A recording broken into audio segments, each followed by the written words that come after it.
பிரபலமான கேஎஃப்சி பிராண்டுக்கு வந்த சோதனை கடைசியில் என்ன நடந்துச்சுன்னு பாருங்க. நவீன தம்பதிகள் மற்றும் நவீன குடும்பங்கள் தற்போதெல்லாம் வார இறுதியில் வீட்டில் சமைப்பதே கிடையாது. வாரம் முழுவதும் வீட்டில் சமைத்து களைப்படைந்து வார இறுதியிலாவது என்று ஏங்க தற்போது இருக்கும் கணவன்மார்களும் மனைவியின் சமையல் வேலையை குறைக்க கடைகளுக்கு அழைத்து செல்கிறார்கள். மேலும் குடும்பமாக சேர்ந்து வார இறுதியில் வெளியில் சென்று சாப்பிட்டும் வருகின்றனர். ஆனால் அவ்வாறு வெளியில் சென்று சாப்பிடும் பொழுது பல ஆரோக்கியமற்ற உணவுகளை நம்மை அறியாமலே உட்கொள்கிறோம். குறிப்பாக தெருக்கு தெரு தற்போது ஃபாஸ்ட் ஃபுட் தள்ளுவண்டி கடைகள் இருப்பதால் சிலர் அங்கு சென்று சாப்பிடுகிறார்கள். மற்றவர்கள் கடைகளில் உணவுகளை வாங்கி வந்து வீட்டில் சாப்பிடுகிறார்கள்.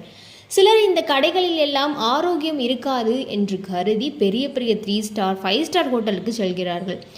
அதிலும் குறிப்பாக தேசிய அளவில் முக்கிய பிராண்டாக இருக்கின்ற கடைகளை நாடி செல்வார்கள்.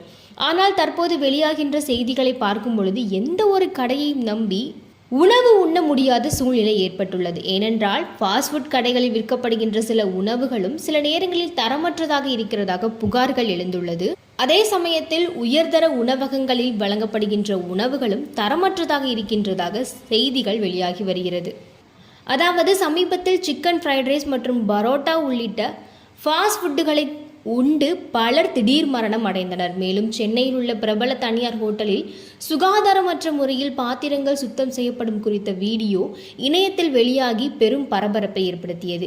இதை தவிர கோபி மஞ்சூரியன் மற்றும் பஞ்சு முட்டாயில் உணவு கலரை தூக்கி காட்டுவதற்காக அதில் ரசாயனங்கள் பயன்படுத்தப்படுவதாக குற்றச்சாட்டுகள் எழுந்ததோடு இவ்விரண்டிற்கும் தடை விதிக்கப்பட்டது. தமிழகத்திலும் வண்ண பஞ்சு முட்டாய்கள் விற்பதற்கு தடை விதிக்கப்பட்டது.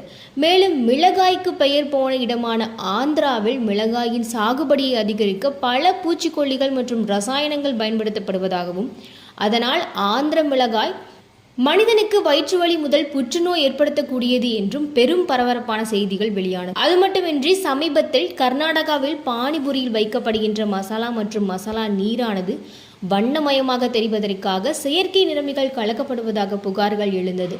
இதனை அடுத்து கர்நாடகா முழுவதும் விற்கப்பட்ட பானிபுரியின் மாதிரிகளை எடுத்து வந்து உணவு பாதுகாப்புத்துறை அதிகாரிகள் மேற்கொண்ட ஆய்வில் செயற்கை நிறமிகள் பயன்படுத்தப்பட்டுள்ளது தெரிய வந்தது மட்டுமின்றி இதை உட்கொள்பவர்களுக்கு புற்றுநோய் ஏற்படுத்தக்கூடிய அபாயத்தையும் உணவு பாதுகாப்புத்துறை அதிகாரிகள் தெரிவித்தனர். இதனை அடுத்து தமிழகத்திலும் பானிபுரி கடைகளில் செயற்கை நிறமிகள் பயன்படுத்தப்படுகிறதா என உணவு பாதுகாப்புத்துறை ஆய்வு மேற்கொண்டு வருகிறது. அந்த வகையில் தூத்துக்குடியில் செயல்பட்டு வருகின்ற ஒரு பெரிய மாலில் உள்ள கேஎஃப்சி கடையில் திடீரென நுழைந்த உணவு பாதுகாப்புத்துறை அதிகாரிகள் ஆய்வு மேற்கொண்டதில் அங்கு கெட்டுப்போன பழைய எண்ணெயை மெக்னீசியம் சிலிகேட் சிந்தட்டிக் என்ற ரசாயனத்தை பயன்படுத்தி சுத்திகரித்து மீண்டும் அதனை பயன்படுத்தி வந்தது தெரிய வந்துள்ளது. அது மட்டுமின்றி 12 மணி நேரத்திற்கு மேலாக பயன்படுத்தாத இறைச்சிகளும் குளிர்சாதன பெட்டியில் இருந்துள்ளது தெரிய வந்துள்ளது.